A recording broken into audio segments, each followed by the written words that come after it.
Vanda Li, and welcome to Craft, a program that goes behind the scenes of Black, African, Caribbean, Canadian artists and discovers a journey to become a creator and an artist. Today we're at the Burlington Mall, or Burlington Centre as it's called now. Ironically, right across from Kojako. We actually have our program running on Kojako Cable, on Kojako TV called Craft as well. So today we're doing a filming of a Craft episode right here in the Burlington Mall at the Hub. The Hub is a community space that's given, for artists like ourselves to connect and other people in the community. So we thought it was a good backdrop for this one to showcase some local Black artists in the area. So the first person I'm going to speak to here, his name is Lorne. Lorne is a professional guitarist. His forte is rock, I believe. For the most part. For the most part, but he also can play a lot of other genres. So Lorne, what other, first of all, how long have you been playing music? I would say past, so that's what age 8 I was started actually. And I went to music school for about 4 years, and I learned the third part. Where did you go to school? And that was the Canadian Conservatory of Music. Nice. And I did it for 4 years. It's way back in the 70s. I'm not going to tell you my age. Aging himself. I'm not going to tell you my age, just yes. Okay, so you start off very young. And how did you end up, when you were playing when you were young, was the guitar or was it another instrument that you learned? Well, actually, the guitar, actually. Even before I got the guitar, I used to play with those racing tracks. I used to play left-handed. Okay. So when I went to music school, the first day I got there, I was playing left-handed, and everybody else was playing right-handed. And the teacher was looking at me kind of oddly and said, I think he was making a decision, should I let him just play left-handed or play right-handed? She comes out and says, listen, Lorne, turn the guitar around and play like this. And I said, okay. It didn't seem to bother me, and I just did it, and then here I am today playing this side. So I think that if you didn't tell me, I wasn't playing left-handed. Really? Yeah. So wait, so you're left-handed? Actually, I'm back right-handed, I play hockey. Back left-handed, play hockey left-handed, but I write with my right hand. I have a funny feeling. I have a funny feeling my parents probably secretly went to the teachers and said, listen, we got to correct this, because back in those days, if you're left-handed, you're odd, you're out of place, so maybe I learn how to play right-handed. You're an inspiration. My daughter is left-handed and she's doing quite fine, so I think she just yeah. So you said the rock is your forte. What other genres of music do you play? Play R&B, play reggae, a little bit of jazz, pop, alternative rock, a little bit of metal. Metal. Yeah, metal. Yeah, I could do it. No soca? No soca Oh, music? well, yeah, we can do the soca tour, yeah, exactly. Yeah, we can do that. Okay. I'm just an all-arounder, make a long story short. I remember my father, he'll be in this office, in one of the rooms that was like a bedroom, but he'd been to an office because he was in the maintenance and also doing real estate and, repairing real estate homes and stuff. And he would come out of his office once in a while and he'd be changing the stations. So it'd be an R&B station for about half an hour. And then after that, he'll come back another hour later and change to adult contemporary. Then he comes back to that, change it to rock. And I think that I was just absorbing all this music without even knowing it. So maybe that's what kind of just got me to just playing all this style of music. I just really love playing all styles. Really, I mean, So you grew up, were you born in Canada or you just grew up here? Like, when did you remember actually identifying that it's rock music that you like? Yeah, I grew up here. I think I gravitated the most because back in that time, in the 70s, rock music was a very forefront music. The AM radio station and FM started to come up more popular, and that was very forefront. So from Aerosmith to The Who, to Elton John, to man, you name it, man, it was there. And then disco came into play, and then funk came into play, and R&B, and then country music was there. So those were the main music on the radio station at that time. Jazz never really got into it that much, until I would say maybe 10 years ago. I got really into the jazz part, so I'm learning that, you know. And also, can't forget the blues, you know, I do play blues too, so yeah. So did you grow up in Toronto or the GTA? I grew up in the suburbs, Ajax, Pickering, Ajax, with the area, yeah. And in that area, were a lot of your peers into rock and roll, or did you, were you the odd one out?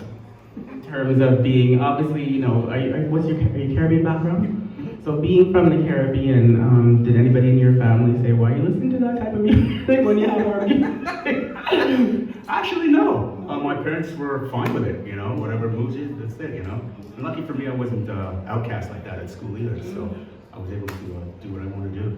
So, Did that help you to get a lot of girls and get a lot of attention? At that age, no, I wasn't looking for that, no. No, Not even in your teens? no, you know what's funny though, because after, from age 8 to 12, I was really into it, and then from 12 to about maybe 21, 22, I was kind of dabbling with the guitar, but I wasn't really taking it seriously. And then 21, 22, from there on in, I just got back into it seriously, really seriously. So yeah, so the teenage life, looking for girls and all that, the guitar, no, I wasn't in the forecast. So you took exams with the Royal Conservatory, you said? Or? Yes, I did, just 4 years, exactly, yeah, age 8 to age 12, yeah. So right now in your career, do you feel like you've reached the level of where you want to be, or do you feel like you could learn more? Like, are you a lifelong guitar learner? Lifelong guitar learner, always learning, always developing, always getting better and better, never stop. I think for most musicians that want to grow, just keep going. Definitely. So how many guitars have you owned in your life? Like, which number is this one? I just recently purchased this in March, so figure that out. I don't know the count is. Yeah. Purchased it at Long and McQuaid. We actually met this summer in Long and McQuaid. I went in there and there was somebody making a bunch of noise in the corner. I was like, wait. I turned around and I was like, it's a black musician? Can I get your number? And he probably thought I was crazy, but here we are. That's, you know, I'm very interested and passionate to find out the story, obviously, of black Canadian artists, because I think sometimes we don't see each other a lot, so when we do meet up and we realize that there's a lot of talent in the community in all genres, I like to showcase it. So you're not a rarity. There are other, I'm sure, black musicians playing rock and roll. Recently, though, I did see you were working with some reggae artists. Can you tell me about that experience and what was the name of the artist that you work with? Some reggae artists and other genres? Esco Levi actually was introduced by keyboardist by Giorgio, and that was a short run tour of Southern Ontario back in 2018 actually. I had fun with it actually, you know, had to get my reggae chops out. Right. So there's a nice video online of him, you know, jamming with Exco, jumping up and down the stage, and one of my friends commented, "The Champ." Is that your nickname? Do you know that that's your nickname now? They call you the Champ now, apparently, with that running. Well, you know, they actually call me in the guitar world a shredder. So I'm just playing, you know, quick notes stuff. Really? Yeah. So is that your own style that you developed? Like is there are you classically trained, or like did you just kind of morph into rock, where you start off like with one thing and then just made up your own style in between? Like I morphed into the rocks. You know, it was really my forte style. I really gravitated toward. Just watching the 80s guitar players of that time. That's when the guitar shredding and fastness got to its peak, so I really gravitated to that, doing the tapping and doing that stuff, you know. So who are some of your, I would say your idols, like people that you aspire to be just as good at? Well, it's a long list. There's one guy by the name of Andy Tunes. I just was playing a tune that I was playing for you guys. He's from Texas. He is a rock player, but he does jazz, he does country, he does blues, and he does it very well. And his style of playing to me it's just so emotional. It just gravitates. So that's why I started to learn how to bend the notes even more, and just put more feeling to it because he's so good at it. As far as the speed and all that, there's a guy named Neil Sean from Journey. There's a guy named Ingvar Malmsteen. He's a Swedish guy. He does classical rock, very fast.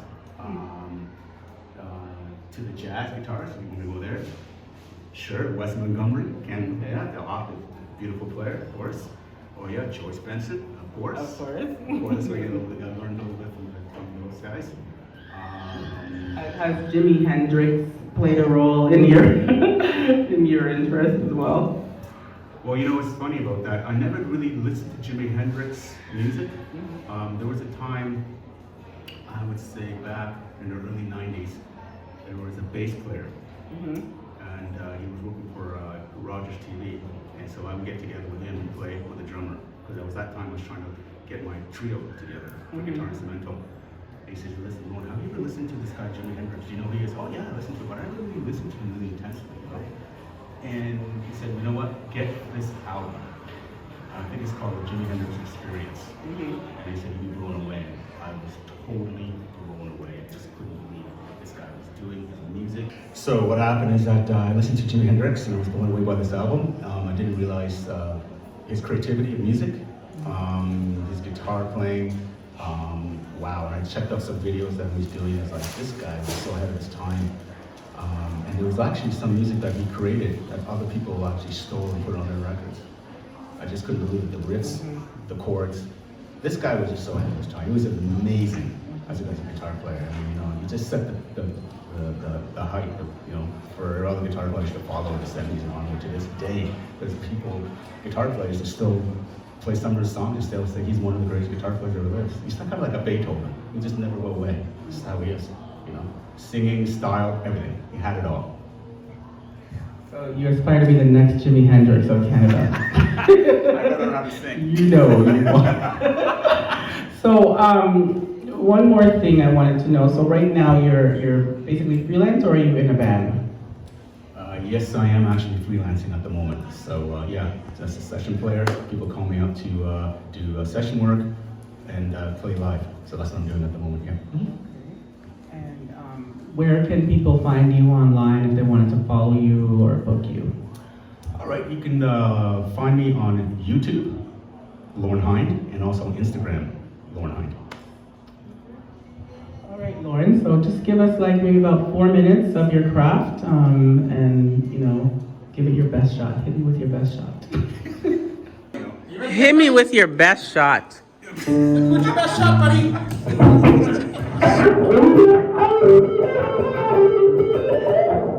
you know when I'm ready, okay?